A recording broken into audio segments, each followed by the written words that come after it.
Hello, bienvenue dans la 13e leçon du cours Les bases d'Excel. Nous allons ici utiliser la fonction somme.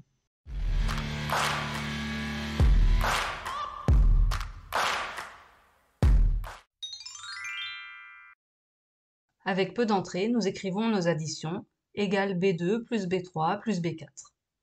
Mais dès que nous avons une liste plus importante, nous allons utiliser la formule somme.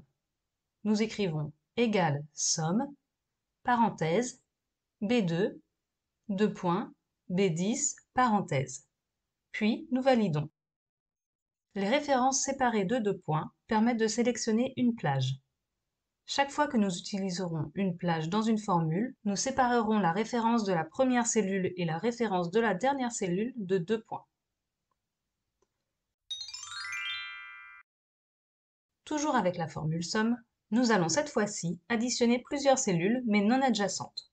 Nous écrivons égale somme A1, point virgule A3, point virgule A5, point virgule C1. Nous séparons les entrées avec des points-virgules.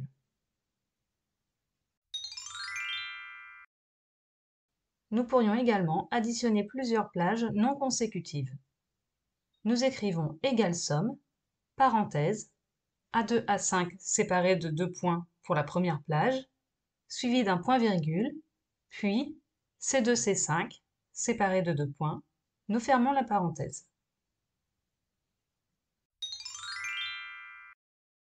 Lorsque nous saisissons notre formule, les cellules et plages apparaissent chacune d'une couleur différente. La cellule correspondante est encadrée de la même couleur que la référence dans la formule, avec un léger remplissage. Une fois la formule validée, nous ne voyons plus cette palette de couleurs. Pour réafficher les couleurs des références, nous pouvons soit double-cliquer sur la cellule, soit double-cliquer dans la barre de formule. Lorsque notre colonne contient des nombres, nous pouvons utiliser la fonction somme automatique. Nous trouvons la commande somme automatique dans le menu formule. Ici, nous avons une colonne contenant des nombres. Si nous cliquons sur la commande somme automatique, Excel nous écrit la formule somme et y insère les références de toutes les cellules contenant des nombres. Si nous ne sommes pas placés dans la première cellule non vide, la somme automatique fonctionne également. Par contre, si notre colonne contient une cellule vide, la somme automatique ne prendra pas en compte les cellules situées au-dessus de la dernière cellule vide, sauf si nos données sont sous forme de tableau. Avec un tableau, la somme automatique prendra bien en compte toutes les cellules d'une colonne. Dans la prochaine leçon, nous allons utiliser la fenêtre de dialogue « Insérer une fonction ». N'oubliez pas de cliquer « J'aime » si vous avez apprécié cette vidéo.